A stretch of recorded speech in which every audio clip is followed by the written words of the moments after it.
मी अनेक मोटिवेशनची पुस्तकं वाचली, पण एवढी पेटवणारी ओळ मला माझ्या आयुष्यात सापडली. माझ्या त्या शेतकरी बापासाठी अभ्यास करायचा आणि ते स्वप्न पूर्ण करायचं हे लहानपणी ठरवलेलं होतं. ते प्लॅन म्हणजे काय? Deciding in advance what to do, when to do, how to do and who is supposed to do it for you. त्यामुळे 10वी मी ज्यावेळेला शिरायला होतो, आत्याच्या घरी जेवायला जायचो आणि अ, त्यांच्या घरी पेइंग गेस्ट म्हणून राहत होतो. तर मला एक माझ्या शिक्षकांनी खूप चांगली सवय लावली. एक इंग्रजीत म्हण आहे की the Heights of great main reached end kept were not attend by sudden flight while their companions were slept they were toiling upwards in the night.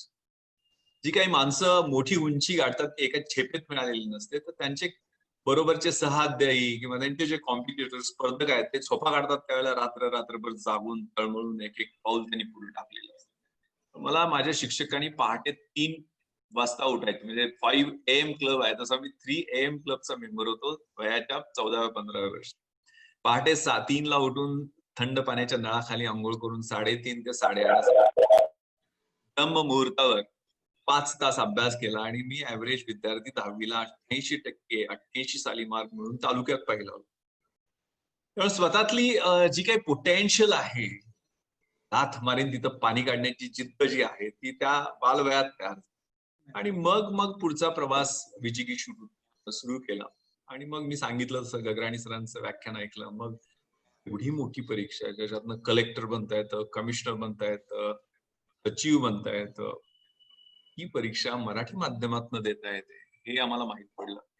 आणि मग 12वी निर्णय घेतला की आपल्याला ही परीक्षा द्यायची. मग 12वीचा रिझल्ट लागला. मी आणि आनंद दोघंही इंजिनिअरिंग आणि मेडिकलचं ऍडमिशन सोडून आर्ट्सला प्रवेश. पण प्लॅन बी आम्ही एवढ्यासाठी म्हणतोय कारण अनेक मुलं असा निर्णय घेतात इंजिनिअरिंग आणि मेडिकलचं ऍडमिशन. आमच्या बॅचमध्ये तर 65 IPS अधिकाऱ्यापैकी 80% हे इंजिनियर्स आणि त्यातल्या त्यात IITचे इंजिनियर्स जास्त होते. इतरांमध्ये डॉक्टर्स, चार्टर्ड अकाउंटंट्स, ऍग्रिकल्चर मधले, पुसामधले अगदी पोस्ट ग्रॅज्युएट्स, अतिशय हायली क्वालिफाईड असे अधिकारी होते. त्यामुळे हे काय बाबा नांगरे पाटील यांनी BA ला गेला म्हणून तसा निर्णय घेणे उचित नाहीये. कारण मी म्हटलं ना की जवळजवळ 7-8 लाखात आपण पहिल्या 600-700 मध्ये आलो तर एखादी सर्व्हिस आपल्याला मिळू शकते. त्यामुळे प्लॅन बी सुद्धा आपला तेवढाच तयार असला पाहिजे. माझा प्लॅन बी ऑफकोर्स तयार होता कारण मला जर सिलेक्शन नाही झालं तर मी MA करून मला शिक्षक होण्याची आवड होती. त्यामुळे मला शिक्षक व्हायचं होतं. जर सिव्हिल सर्व्हिसेस मध्ये सिलेक्शन नाही झालं तर चांगले प्राध्यापक होऊ असा मला निश्चित आत्मविश्वास होता. प्लॅन बी आपला निश्चितपणे तयार असला पाहिजे कारण जे काही फ्रस्ट्रेशन अलीकडे पाहायला मिळतं. तर मी स्वतः ज्यावेळेला मुंबईमध्ये एक रक्सॅक घेऊन आमदार निवासला राहत होतो आणि सगळं हे औदासीन यायचं, संध्याकाळी मरीन ड्राईव्हला जाऊन डोळ्यातनं सूर्यास्त पाहताना डोळ्यातनं अश्रू व्हायचे. हे खूप छान कविता आहे.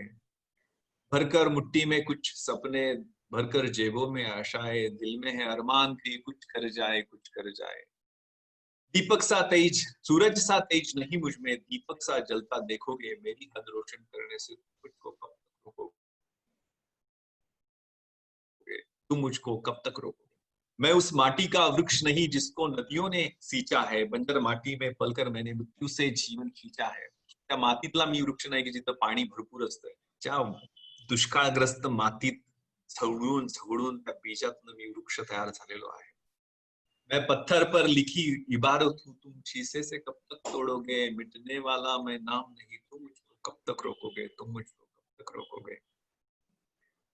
इस जग में जितने जुल्म नहीं, कारण हे स्पर्धा परीक्षेची तयारी करणारे असतात त्यात पब्लिक डिक्लेअर्ड काय असतात. म्हणजे मी चाललोय गावात, वडील पण बुलेट घेऊन देतात, एखादी एकर शेती विकतात आणि मग पुण्याला पोरग स्टाईल मध्ये युनिव्हर्सिटीच्या कॅम्पस मध्ये फिरत. पब्लिक डिक्लेअर्ड IAS आणि एक असतो सेल्फ डिक्लेअर्ड, मी स्वतःलाच घोषित करतो माझं सिलेक्शन होतं. तिसरा असतो जो सुमडीमध्ये अभ्यास करत असतो, 3 इडियट्स मधल्या त्या सायलेन्सर सारखा तो जो UPSC किंवा MPSC डिक्लेअर्ड असू शकतो. त्यामुळं आपण आपला प्लॅन अगदी सिस्टमॅटिक पुढे न्यायचा आहे.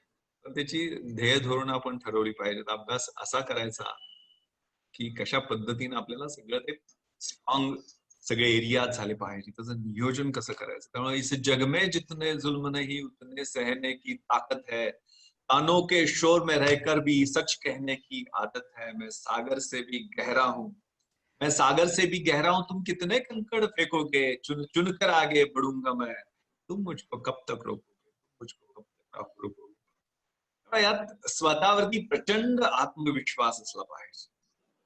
ब्रेक सम रूल्स, कायदा नाही, काही कन्व्हेन्शनल गोष्टी आपण तोडल्या पाहिजे. आपल्याला वेगळे पण जे आहे ते बाहेर.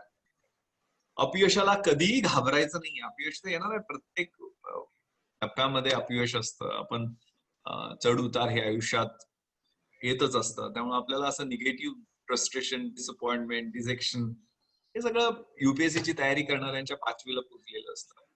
त्यामुळं कष्ट कष्ट कष्ट, प्रयत्न प्रयत्न प्रयत्न, याच्यावरती पूर्ण विश्वास ठेवायचा है. नन्ही चींटी जब दाना लेकर चढ़ती है, चढ़ती दीवारों पर 100 बार फिसलती है. मन का विश्वास रगों में साहस भरता है, चढ़कर गिरना गिरकर चढ़ना ना अखराता है. आखिर उसकी कोशिश बेकार नहीं होती, कोशिश करने वालों की कभी हार नहीं होती. त्यामुळे असफलता एक चुनौती है, उसे स्वीकार करो. क्या कमी रह गई है देखो और सुधार करो, जब तक सफल न हो चैन नींद सब त्यागो तुम, संघर्षों का मैदान छोड़कर मत भागो तुम. कुछ किए बिना जय जयकार नहीं होती, कोशिश करने वालों की हार नहीं होती. आणि स्वतःचं अनालिसिस हे पॉझिटिव्ह ऍटिट्यूडनं नेहमी करत असलं पाहिजे. या परीक्षेचा आवाका खूप मोठा आहे. यामध्ये ऑप्शनल सब्जेक्ट आमच्या वेळेला 2 असायचे, ते 600 मार्कांचे, 1200 मार्कांचे त्यात ऑप्शनल सब्जेक्ट, आणि 600 मार्काचे जनरल स्टडीज, आणि एक 200 मार्काला एसए. अशी 2000 मार्कांची मुख्य परीक्षा व्हायची. त्याचा पॅटर्न बदललेला. आता साधारण 1750 मार्कांची परीक्षा होते. त्यात जनरल स्टडीजचे 4 पेपर, जनरल ऍप्टिट्यूड इथिक्सचा एक पेपर आता इंट्रोड्यूस केलेला आहे. एसएचा पेपर तर पहिल्या प्रमाणेच आहे. एक ऑप्शनल सब्जेक्टची तयारी तुम्हाला करावी लागते. आमच्या वेळेला 2 होते, आता आहेत. त्यामुळे या परीक्षेचा आवाका आहे ना, त्याच्यात बेसिकली काय करायचं त्यापेक्षा काय करायचं नाही, what not to do is very important. आमच्या वेळेला मला आठवतंय की समजा एल बाशम सरांचं the wonder that was India सारखं पुस्तक असतं, त्यातलं society, everyday life and religion हे 3च चॅप्टर अतिशय महत्वाचे असायचे. Ashoka and the decline of Maurya सारखं रोमिला थापर यांचं पुस्तक असेल तर त्यातले शेवटचे इडिक्ट्स, त्याच्यावर प्रश्न विचारला जातो असं निश्चित असायचं. मराठी लिटरेचरमध्ये आम्हाला व्याकरण पूर्ण गाळता यायला लागायचं. मग समीक्षेवरती साहित्याचं स्वरूप, साहित्याची भाषा, साहित्य आणि समाज, साहित्यातली नवता आणि परंपरा, तर कुठलं निवडायचं, कशी तयारी करायची, याचं नियोजन खूप महत्वाचं. सिलेक्शन ऑफ ऑप्शनल सब्जेक्ट हे तुमच्या पॅशन प्रमाणे असलं पाहिजे. कशात चांगल्या पद्धतीनं मांडणी करू शकतो. कारण युपीएससीची मुख्य परीक्षा असते ती खूप आव्हानात्मक असते. पहिली परीक्षा असते ती सीसॅट, जनरल ऍप्टिट्यूड आणि general studies multiple choice questions असतात. तर त्याचं प्रॅक्टिस, प्रिसाइजनेस, नॉलेज बेस हा खूप, इन्फॉर्मेशन हे खूप महत्वाचं. पण मुख्य परीक्षेमध्ये अनालिटिकल माइंडसेट तुमचा खूप महत्वाचा. त्यामुळे तुम्हाला प्रश्न विचारताना तो एक्सप्लेन म्हणून विचारलाय का, डिस्कस म्हणून विचारलाय का, इल्युसिडेट म्हणून विचारलाय का, कम्पेअर म्हणून विचारलेला आहे का, या क्वेश्चन मधले सब क्वेश्चन्स कसे आहेत, त्यातल्या कशाला किती प्रेफरन्स राहतो, हे खूप अनालिसिस, याची नियोजन आणि प्लॅनिंग ही खूप महत्वाची असते. त्यासाठी सिलेबस आणि प्रश्नपत्रिकांचं योग्य विश्लेषण हे खूप महत्वाचं आहे.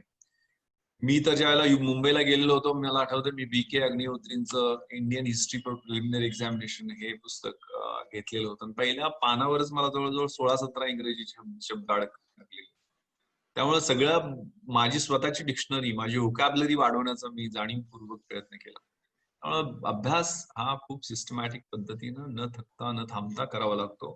त्यात अप्स अँड डाऊन्स येतात. आपल्याला सकाळची झोप येत असेल तर संध्याकाळचा अभ्यास करा. दुपारचा स्लॉट, म्हणजे मी सकाळी 4 तास, दुपारी 4 तास आणि संध्याकाळी 4 तासाचे स्लॉट्स अभ्यासासाठी ठरवायचो. आणि त्या 4 तासामध्ये पहिला तास असतो तो ग्राफ आपला अभ्यासाचा, कॉन्सन्ट्रेशनचा वर जात असतो. नंतर 2 तास थांबतो. त्या 4थ्या तासाला खाली येत असतो.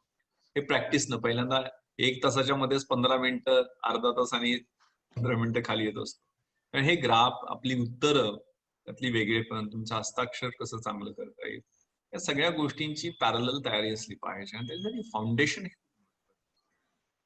फाउंडेशन मध्ये बेसिक रिडिंग आपण अवॉइड नाही करू शकत. ऑनलाईन वरती खूप मोठं ज्ञान संग्रह आपल्याला आहे, पण त्यात गोंधळ निर्माण होण्याची बेसिक पुस्तकं जी एनसीईआरटीची पुस्तकं असते. आमच्या वेळेला दत्त आणि सुंदरमचा ठोकळा इकॉनॉमिक्स साठी वाचायला लागायचा. हिस्ट्रीसाठी काही बेसिक पुस्तकं, होती बिपिन चंद्रांचं इंडिया स्ट्रगल फॉर इंडिपेंडन्स, हे जनरल स्टडीसाठी खूप महत्वाचं असायचं. पॉलिटीसाठी डीडी बसूनचं कॉन्स्टिट्यूशन वरचं पुस्तक वाचावं लागायचं. आजकाल कॉन्टेम्पररी हिस्ट्री पण आहे, त्यामुळे इंडिया आफ्टर गांधी सारखं पुस्तक, मला आठवतंय प्रांजल पाटील या मुलीला मी भेटलेलो होतो आणि तिनं ते पुस्तक पूर्ण ऑडिओ बुकच्या माध्यमातून ऐकलेलं होतं आणि ती आपल्याला माहिती आहे 169वी भारतात आली. आणि हिचं वैशिष्ट्य म्हणजे तिला डोळे नाहीयेत पण विजन आहे आणि तर केरळमध्ये कलेक्टर म्हणून काम करते. पण बेसिकली तिनं ते पुस्तक इंटरनेटच्या माध्यमातून पूर्ण अख्खं त्यातले सगळे कॉन्सेप्ट तिला व्यवस्थित माहित होते. अशी मुलं पण आहेत की जी पूर्ण जिद्दीनं या परीक्षेला चक्रव्यूह त्याचा भेदतात आणि यशस्वी होतात. कारण ह्यात कमिटमेंट, डिटर्मिनेशन, आपलं माइंडसेट, या सगळ्या गोष्टी महत्वाच्या आहेत. कॅज्युअल स्वरूपाची तयारी करून या परीक्षेत यश मिळवता येतं.